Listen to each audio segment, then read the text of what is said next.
ओम शांति। आज प्यारे मीठे बाबा की मुरली मंथन की डेट है 27 मार्च 2023। तो आज मीठे मीठे बाबा ने अपने मीठे बच्चे से कहे, पिता समान निडर बनो, अपनी अवस्था साक्षी रख, सदा हर्षित रहो, याद में रहने से ही अंत मति सो गति होगी। तो भगवान जैसा निडर बने, अपनी अवस्था साक्षी रख। साक्षी अर्थात कुछ भी बात हो जाए उसके इन से नॉट में नहीं फंसे, समझे कि यह कुछ ड्रामा में नूत था, हो गया, क्वेश्चन मार्क नहीं, कोई किंतु परंतु नहीं। और कहते हैं ना कि आज की हकीकत यही है कि सुन लिया तो सुलझ गए और सुना दिया तो उलझ गए, इसलिए अपनी अवस्था साक्षी रखो तो अंतमति सुगति हो जाएगी। प्रश्न, खुशनसीब बच्चे सदा फ्रेश और हर्षित रहने के लिए कौन सी विधि अपनाते हैं?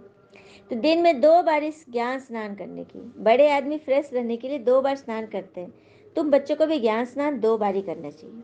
अर्थात 2 बारी पूरी मुरली एकदम तन्मयता से, एकाग्रता से सुननी है, पढ़नी है। इसके बहुत फायदे हैं। सदा हर्षित रहेंगे, खुशनसीब तकदीरवान बन जाएंगे, किसी प्रकार का संशय निकल जाएगा, मायावी लोगों के संग से बच जाएंगे और पिता और टीचर खुश रहेंगे, गुल गुल बन जाएंगे, अपार खुशी में रहेंगे। सुना कितने सारे पॉइंट है ना। सबसे पहले हर्षित रहेंगे, खुशनसीब तकदीरवान बन जाएंगे, किसी प्रकार का संशय निकल जाएगा, मायावी लोगों के संग से बच जाएंगे, पिता और टीचर खुश होंगे, गुलगुल बन जाएंगे, अपार खुशी में रहेंगे। गीते, जाग सजनिया जाग। ओम शांति। श्री बाबा बच्चों को बैठ समझाते हैं ब्रह्मा मुख से, यह है गौ मुख, बैल मुख नंदीगण है ना। गीत भी सुना। साजन कहते हैं सजनियों को। अब सजनिया से फीमेल तो नहीं है, मेल्स भी सजनिया है। जो भी भक्ति करते हैं, भगवान को याद करते हैं, वो सभी हो गए सजनिया। साधु भी साधना करते हैं ना भगवान से मिलने के लिए, तो वो भी सजनिया ठहरे। तो अब भगवान कौन है? एक तो कहा जाए वो गॉड फादर है। वैसे वर राजा को आना पड़ता है। वर राजा को आना पड़ता है ना अपनी बन्नी लेने, तो भगवान भी आते हैं अपनी सजनिया को लेने। क्योंकि अभी सभी सजनिया दुखी हैं, कोई ना कोई रोग बीमारी आदि होगी जरूर। तो यह हो गया नरक। स्वर्ग में है सुख, नरक में है दुख। इस समय हम सब है नरकवासी सजनिया, अर्थात सब माया रावण की कैद में है। बेहद के पिता बेहद की बातें ही समझाएंगे, सारी दुनिया कैद में है। इसको दुख धाम कहा जाता है। धाम अर्थात रहने की जगह। कलयुग में है दुख, सतयुग में है सुख। दैवी संप्रदाय, आसुरी संप्रदाय, यह है गीता के भगवान शिव के महावाक्य। वह खुद कहते हैं सजनिया अब नवयुग आया, यह पुरानी दुनिया है। बाबा हमें यह बता रहे हैं कि बच्चे अब डरने की बात नहीं है। अब पुरानी दुनिया जा रही है, नई दुनिया आ रही है। हाँ, और अभी अभी जो जमाना है, 5,000 वर्ष पहले भारत स्वर्ग था, अब नरक है। देवी देवता धर्म की टांग टूटी हुई है, अर्थात सनातन धर्म ही गौन है।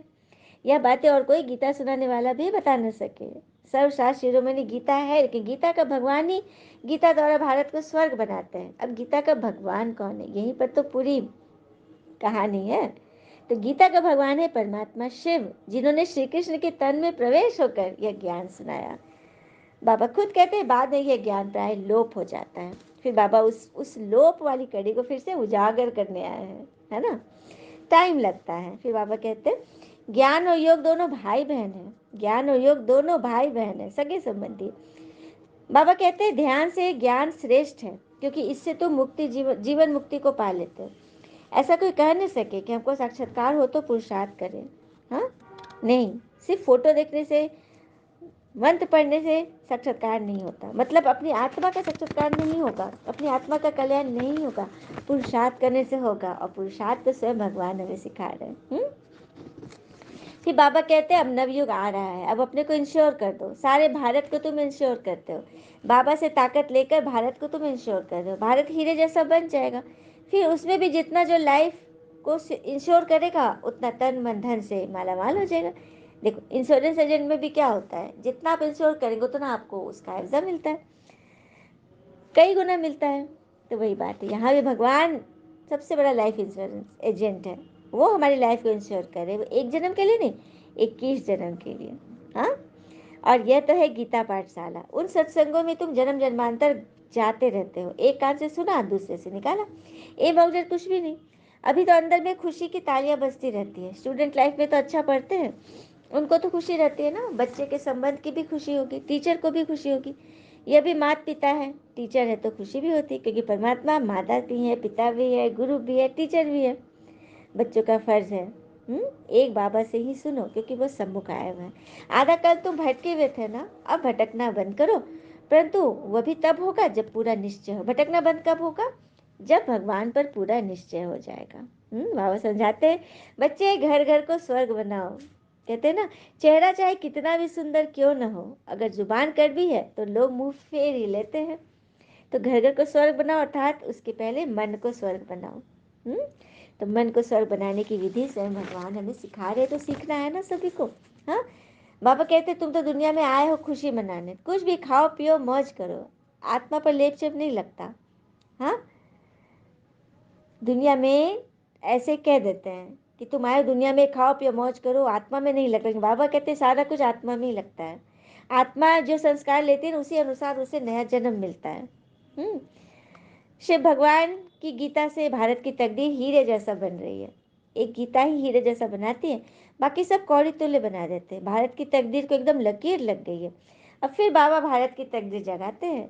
मनुष्य गीता का छोटा लॉकेट भी पहनते बनाकर, लेकिन उसके महत्व को नहीं जानते। गीता है सच्ची सच्ची गीता, जो स्वयं भगवान आकर हमें बता रहे हैं और हमारे जीवन को खुशनुमा बना रहे हैं। अच्छा, मीठे मीठे बच्चों प्रति भगवान की नमस्ते, हम बच्चे के भी प्यारे बाबा को गुड मॉर्निंग।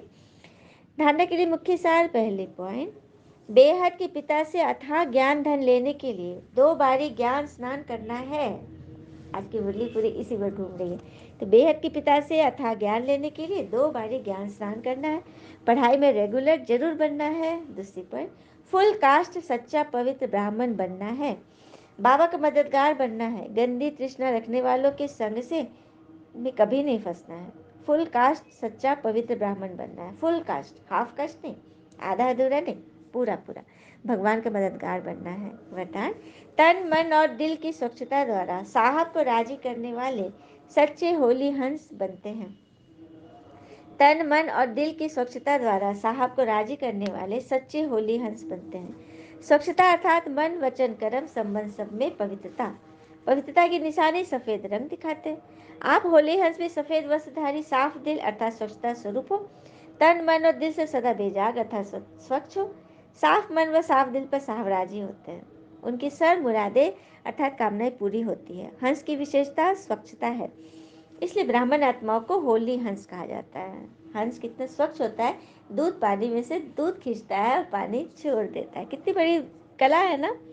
तो हमें भी हर एक आदमी के अंदर से गुण चुन लेने हैं और अवगुण छोड़ देने हैं। अवगुण को छोड़ देगा, उनके तिरस्कार करेंगे, अब उनको देखेंगे नहीं, अब उनको वैल्यू नहीं देंगे। कोई बात कुछ बोल भी रहा है लेकिन हमें दिखाई नहीं दे रहा है, क्योंकि भगवान ने हमारा वो वाला आँख बंद कर दिया है जिससे किसी के अवगुण दिखे, है ना। तो ऐसी आत्माओं को ही होली हंस कहा जाता है। स्लोगन, जो इस समय सब कुछ सहन करते हैं वही शहंशाह बनते हैं। और क्या बोले बाबा, सब कुछ तो बाबा ने दिल खोल के बता दिया। सब कुछ सहन करना है, क्योंकि हमने ही सारा कुछ कचरा फैलाया हुआ है। सारा रहता है कौन, किसने फैलाया? हमने ही फैलाया है, तो हमें ही सब कुछ सहन करना पड़ेगा ना। तो शहंशाह बनेंगे तभी, जब सब कुछ हंसते हंसते खुशी खुशी सहन करेंगे, मजबूरी से नहीं। अच्छा, ओम शांति। शुक्र मुझे बाबा बाबा के प्यारे प्यारे बच्चे। All is well always. Om Shanti.